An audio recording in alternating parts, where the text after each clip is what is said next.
بهذا الفيديو راح أعلمكم طريقة تبديل بلاكات الماكينة كجزء من أعمال الصيانة اللي تتم على الماكينة. السيارة اللي أنا راح أكون شغال عليها شيروكي موديل 2001، ماكينته انلاين 6 سلندرات بخط مستقيم. الخطوات المتبعة في تبديل البلاكات هذه راح تفيدكم حتى لو سيارتكم كانت موديلها مختلف. حق عملية تبديل سبارك بلوجز على السيارة هذه راح أحتاج هالأمور. راح أحتاج 6 سبارك بلوجز لأن الماكينة 6 سلندر. راح احتاج سوكت مقاس 13 وسوكت خاص بالسبارك بلوجز مقاس 16 داخله مغناطيس. عندي adjustable wrench، عندي مفتاح تماتيك، وعندي هالوصلات الثلاثة شغلة اوبشنال يمكن احتاجهم. عندي التورك رنش هذا عشان اسكر السبارك بلوج بالتورك الصحيح، وعشان احمي نفسي عندي نظارات حق عيني وقفازات حق اليد. بما ان البلاكات يعتبرون قطعة كهربائية راكبة على السيارة، قبل ابلش شغل عليهم لازم افصل البطارية. الطريقة الصحيحة لفصل البطارية اني افصل القطب السالب اول بعدين القطب الموجب، ولمن اركب البطارية اركب القطب الموجب ومن بعدها القطب السالب. ولكن بما اني ما بشيل البطارية من مكانها ففصلة القطب السالب بروحه تكفي. راح افك الناتس اللي عليه، راح اشيل الترمينال واحطه على جنب، من بعدها راح ابلش شغل.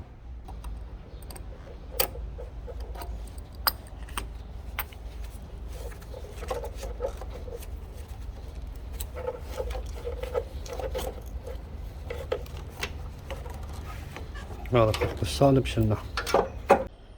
الحين الخطوة التالية لازم احدد مكان السبارك بلوجز. السبارك بلوجز يكونون راكبين تحت وايرات الكويل. بالنسبة لي الكويل هذا هو على الجنب صاير قطعة واحدة وموصلين تحت السبارك بلوجز، بنهايته في فيشة توصل التيار الكهربائي حق الكويل كامل، وكل كويل يغذي السبارك بلوج اللي واصل فيه بالوقت اللي يحتاج الشحنة الكهربائية.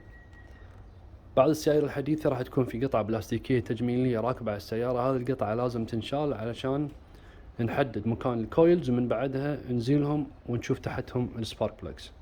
انا بالنسبة لي اول شيء راح اسويه راح افصل فيشة بالخلف، وبعدين راح افك الاربع براغي، هني برغيين وهني ورا في برغيين، علشان ازيل الكويل ومن بعدها اوصل حق السبارك بلوجز.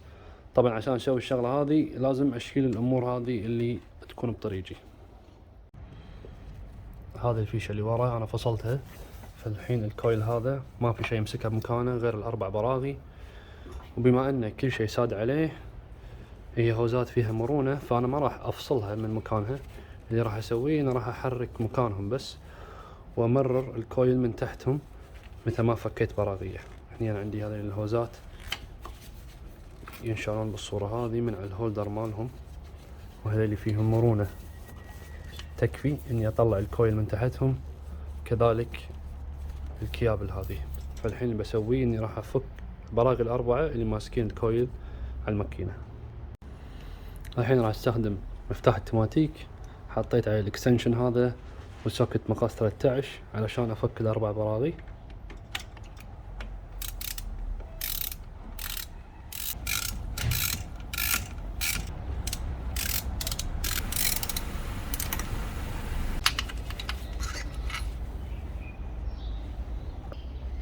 الحين بعد ما فكيت الاربع براغي اللي تمسك الكويل على الماكينة، راح اشيل الكويل وامرره من حوالين الاهواز اللي عندي.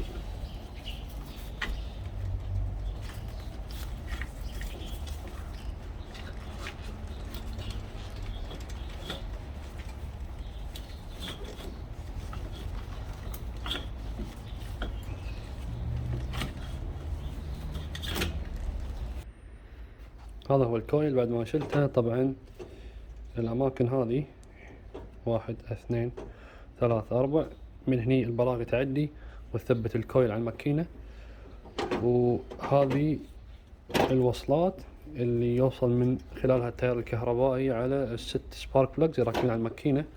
وهني بنهاية الكويل مكان اللي تركب فيه الفيشة. والحين انكشفوا وياي البلاكات، هذول هم ستتهم على جنب الماكينة.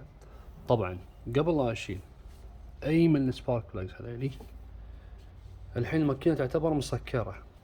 اذا فتحت السبارك بلوج راح افتح نافذة على غرفة الاحتراق الكومبشن تشامبر، والإشكالية اللي تحوشني لما أفتح نافذة إن إذا عندي وسخ حوالين المنطقة هذه والوسخ دخل داخل الماكينة راح يسبب ضرر حق الماكينة لما أشغلها.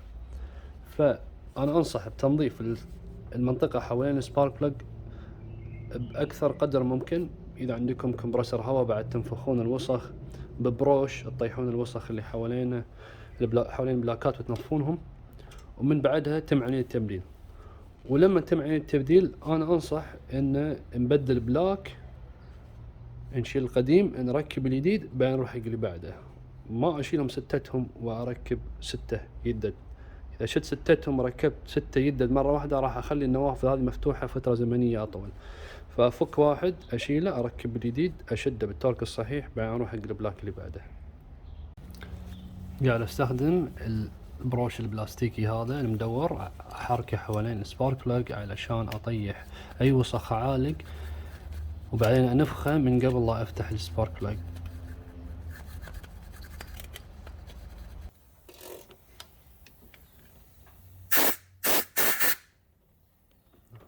كل هالوسخ كان ممكن يدش داخل الماكينة. الحين راح استخدم مفتاح التوماتيك مع الاكستنشن، بس هالمرة راح استخدم السوكت اللي خاصة بالسبارك بلاجز علشان اشيل السبارك بلاج القديم واركب الجديد.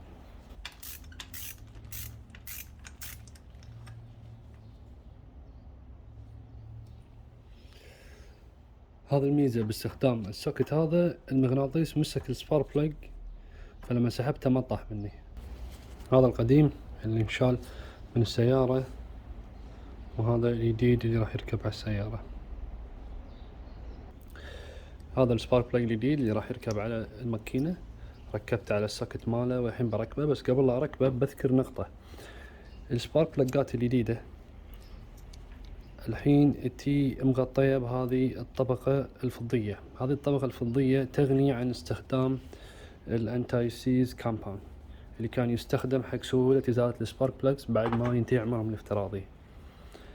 السبارك بلاجز الجدد ما يحتاجون الشغلة هذه، وفي حال ان احد استخدم الانتي سيز كامباوند على السن، وقت ما اشد السبارك بلاج على التورك الصحيح، التورك ما راح يكون صحيح، راح يكون مختلف بما يقارب 20% من التورك اللي لازم اوصل له. لهذا السبب انا راح اركب السبارك بلاج مثل ما ينصح فيه المصنع من غير الكامباوند. اما بالنسبة حق السبارك بلاج جاب، بما ان السبارك بلاجات هذه حق الماكينة هذه فهم جايين من الوكالة بالجاب الصحيح، ولكن بعد ما فحصهم شفت انه محتاجين تعديل. اللي حاب يتعلم اكثر عن السبارك بلاج جابس وشلون نعدل المسافة هذه بين السنتر الكترود وبين الجراوند الكترود، راح يكون الرابط فيه على الفيديو هذا. لما اجي اركب السبارك بلاج مثل ما انتم شايفين قاعد اشده بالايد عشان اتاكد ان السن يركب عدل في مكانه. اذا استخدمت المفتاح التوماتيك، اذا فرضنا انه ما ركب السن عدل وضغطت عليه، في احتمال انه اخرب السن اللي موجود على السبارك بلاج او السن اللي موجود على راس الماكينة. فعشان كذي بالايد افضل، تكون شدة بسيطة لين يركب السبارك بلاج بمكانه، ولما يوصل له المنطقة اللي يوقف فيها بعدين استخدم التورك رنش واسكره على التورك الصحيح. السبارك بلاج حسب كتيب المصنع يحتاج ما بين 26 إلى 30 فوت باوند، أنا حطيته على 27 نقطة تكون بالمنتصف، وراح أشد السبارك بلاج. الحين راح أكرر نفس الخطوات بالسبارك بلاجات ال5 الباقيين. أشيل السبارك بلاج، أركب الجديد، أشده شدة إيد، بعدين لما يوصل لي وين ما يوقف أشده بالتورك رنش على التورك الصحيح. الحين بعد ما بدلت كل السبارك بلاجز راح أرد أركب الكويل في مكانه.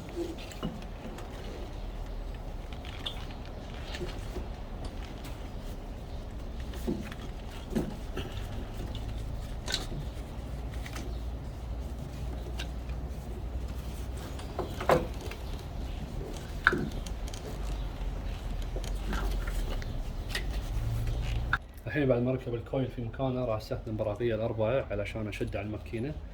طبعا الطريقة الصحيحة لتركيبهم اني احطهم اربعتهم واشدهم شدة ايد، وبعد ما اشدهم شدة ايد اروح حق التورك سبيك اللي مخصص حق الكويل هذا واتدرج فيه.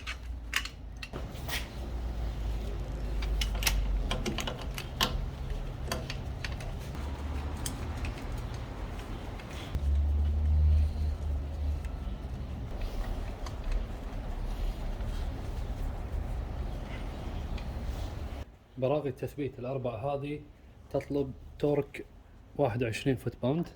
طبعا أنا راح أسكرهم على مرحلتين، راح أسكرهم على 10 فوت باوند أول، بعدين أزيد 11 يصير 21.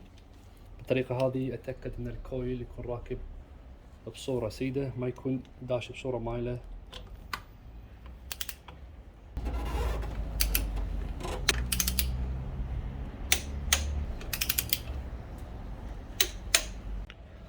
وصلت الفيشة مالت الكويل، رديت الأهواز بمكانهم والكيابل، ووصلت القطب السالب مال البطارية. الحين بس المتبقي وياي اني اشغل السيارة واجربها.